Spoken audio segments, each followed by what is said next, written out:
Hey, I know it's been a minute. Today we're going to talk a little bit about the art of slowing down and what that means in terms of the art of listening, listening to hear. So when I talk about slowing down, what I'm really talking about is learning how to be more present in the moment with the other person, but in a way that enables you to have a deeper dialogue. A difficulty that I find in my therapy practice is that, particularly with couples, actually, even in some instances when I've got clients who are actually in their 20s and 30s, find that they're having a difficult time feeling connected to another person when they're trying to have a conversation. I think the difficulty that they're finding is that because of handheld devices, we've kind of lost the art of good communication. So I'm talking to us today about slowing down so that we're not listening to add to the story or to tell the person about our own experience. We're really listening to get to the meat of what's important to this person, to understand how can we connect better and more deeply with them as we go along. So what does it mean to say, listen? It means that what we're looking for as we are paying attention to the words and the body language, we're capturing information from this person. A very famous psychologist once said, we're never not communicating. And in truth, we are always conveying some kind of information. So who are we listening to? Well, often the narrator inside of our head, and I'm going to borrow a little bit from Chase Hughes there, because the narrator is trying to filter everything. It's trying to make sense of what are we hearing? Why are we hearing this?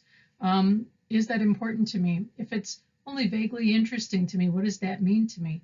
How do I make it make more sense to me? Or how do I engage around that?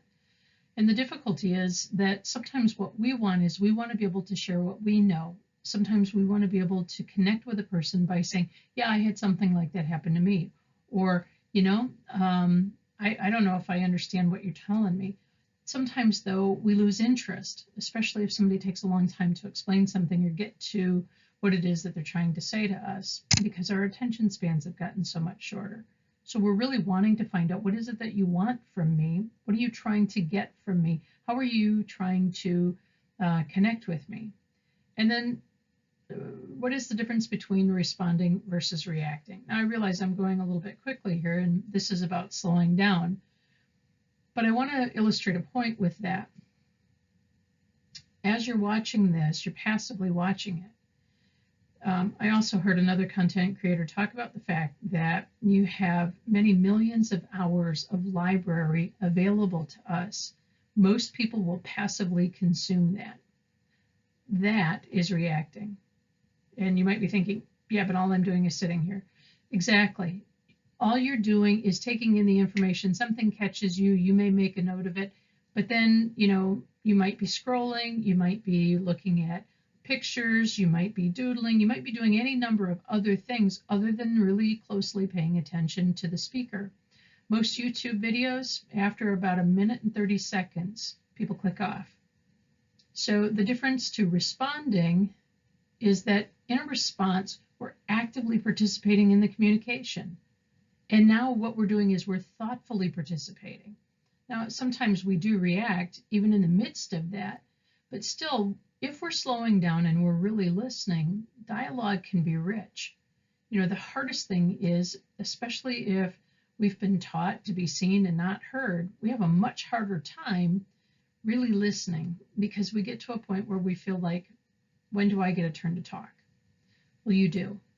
And I know how hard that is for a lot of people, because basically we either like to be heard speaking or we don't. And if we don't, it's because we're afraid of judgment. That's a whole other video.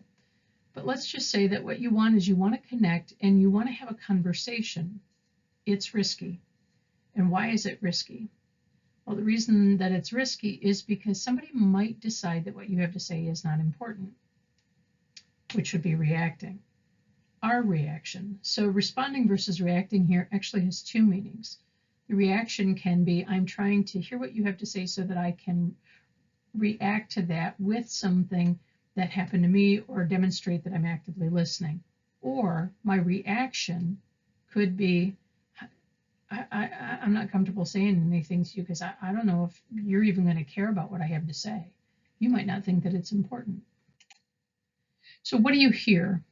This is a difficult question when it comes to the art of listening. And I'm saying art here because we have challenges when it comes to truly listening. One of the challenges is that we bring a set of biases and beliefs to everything that we experience. So recently, when I was in Scotland, I'm standing in exactly the spot that I most wanted to be standing in.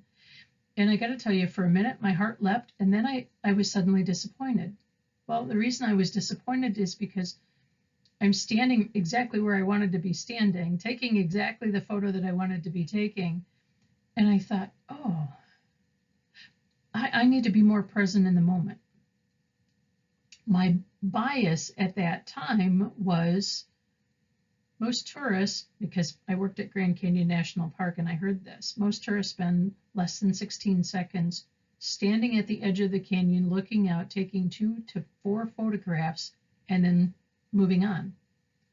Well, our bias is shaped through our perspective. That perspective then changes the way that we hear things.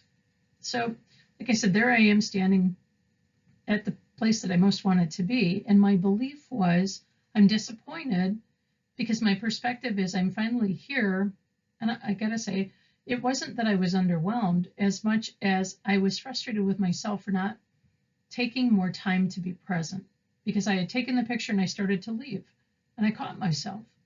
Well, the other perspectives were, well, what's the weather doing? Because I'm driving on the other side of the road, and I'm still not really comfortable driving on this side of the road. There are some things that I want to see in Fort William, but do I do that? Don't I? Also, I didn't sleep very well the night before, so I'm already tired, and I'm a little bit frustrated because, again, I'm having to work so hard at driving. So environmental stress was becoming a problem for me.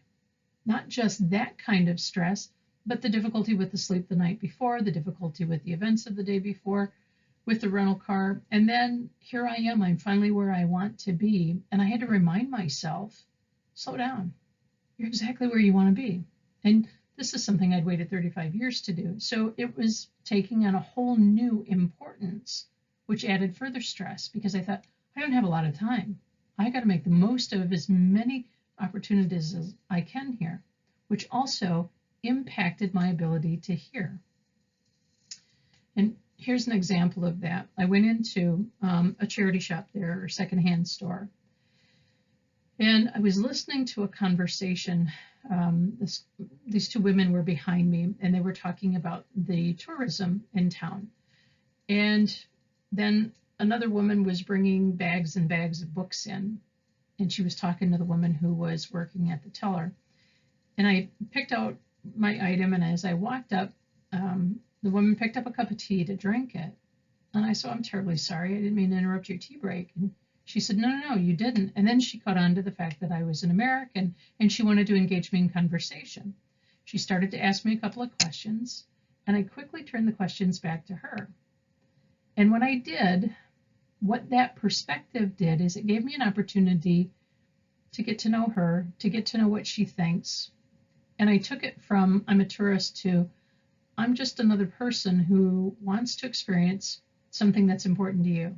And we talked for probably a good 30 minutes, and then I left. Now, prior to that, about 3 weeks prior to that, I was in San Diego, got into a cab. Cab driver asked me where I was going. I told him it's about a 40-minute drive, depending on traffic. And when I got into the cab, I asked him, I said, that's an unusual accent. Where are you from? And then I kept bringing the questions back and some of my statements to him, his culture, he was from Iraq, and to what his experience was like being in a foreign country, having moved, what that experience was like, what it meant to him to, be a cab driver, just, general conversation. But the more that I took an interest in him and I took my biases out, because first of all, I don't know this man. I don't know what he believes. I don't know what he thinks. I don't know what his biases are. But I found out very quickly, because the thing that he talked about was, well, I left my country, and he told me the reasons why. Then he told me how long he'd been in the country. And as he's doing that, I'm hearing his beliefs about who he is, where he is, how he sees himself in the context of his family, how he sees himself in the context of being a San Diegan, because he's been here for 45 years. So you can see that by pulling my own biases out and just waiting to see what are his, I got a very rich experience with this man. And I got to say, I think he talked most of the time that we were in the car. And when we stopped the car, we got out. Now, again, I was stressed because I ended up with a 9-hour layover in Chicago that I wasn't expecting. So it's already almost 11 o'clock at night. And I'd been up since 4 o'clock in the morning that day. But when I got out of the car, he handed me my bag and said to me, I just want to say thank you. And I said, for what? For the tip? And he said, no. He said, I've been driving cab for the last 25 years. He said, it is rare that anyone will get into the cab and want to talk about me. They usually just want to talk about themselves, and then they want advice on where to go and eat. And I said to him, I said, I think you deserve to be heard. And he goes, you must be a therapist. So, that illustrates the point, though, that when we slow down and we put our own biases aside and our own beliefs aside, because frankly, I didn't know where this man was from. He didn't look to me to be any different than other people in San Diego that I'd seen.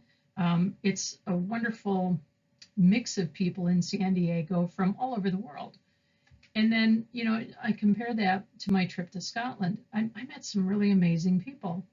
And what made those experiences was that I slowed down and I listened, but I really had to work hard to slow myself down to pay attention to what are my biases. And I tried to go without any expectations, because one of my fears before I got to Scotland was, what if I've overblown it in my mind? Because ever since I was 12 years old, I've wanted to go to Scotland. And I thought, what if I get there and it's nothing like what I had hoped? Now, I had a pretty good idea. It was going to be everything and more. And I got to tell you, there were days it was absolutely breathtaking. So listening to here, if we're watching and listening, as we're listening, the things that we're hearing, we begin to put a picture together. Now, unlike the picture that you're looking at on the screen of the Highland Coo with the bagpipes, I'm not going to force you to listen to bagpipes. Not everybody likes that like I do. But the thing that you notice is, and I used a picture that's kind of out of the ordinary to get us to pay attention. And the reason is because what you see and what you hear, when you put that together, you're framing that through your lens of your experience. And as you're putting that through your lens of your experience, I'm going to invite you to go another layer deeper. What does the silence say? When a person skips words or they're using language that distances. I heard this the other night. A challenge was made to an individual in a room full of people that I was in, and the person began to talk about something other than the question. Notice that there was a pause of silence, and then they went into something that was off topic. While they tried to make it sound like it was on topic, it was definitely not on topic. And I said, whoa, wait, go back. Tell us what this means. And he started again to go to the off topic. And I said, no, I'm not interested in that. I want to know, what does this mean? Well, the silence spoke volumes, because it was in that moment that as I'm watching, I could see his hand shaking and I could see that his face was red, his ears were red. He was angry because he was being taken to task. So what do the silences mean? Sometimes the silences mean I need time to not say the wrong thing. Sometimes the silence is, I don't know what to say. I'm either flustered, I'm angry, I'm hurt, I'm devastated, I'm fearful, I don't want to say the wrong thing. What if becomes a big question in the mind of the person that you're trying to listen to. So again, as we're putting this all together, pay attention to those brief spaces of silence. When I do telephonic therapy, I'm listening to see if the breath changes in the silence. I'm also listening. What is the language that the person is using? How are they describing the things in their world? Am I understanding clearly? Because what we know from some research on emotions, people describe things using the same language, but often it means something very different, which invites us to slow down and find out, what do they really mean? What are they trying to say? Then learning to be present. So how do we eliminate the distraction? You heard me say some people will be scrolling, or they'll be looking at something else while they're listening to this. People who do a lot of multitasking have learned that they have to do that in order to get through something, and they're listening for certain things to catch their attention. So how do we practice the art of listening and learning to be present? It takes practice. And perfect practice means starting simply. I listened for 7 hours to a podcast that Sean Ryan did with Kristen Beck. Kristen Beck was a Navy SEAL who had transitioned from male to female and then detransitioned. Well, he didn't complete all of the surgeries, and he decided not to be a female after a period of time. And he was talking about his experience in the Navy, but he was also talking about his experience with the Navy in regards to wanting to transition. He was talking about his experience with his therapist. He was talking about his experience once he got out of the mindset of wanting to be a woman.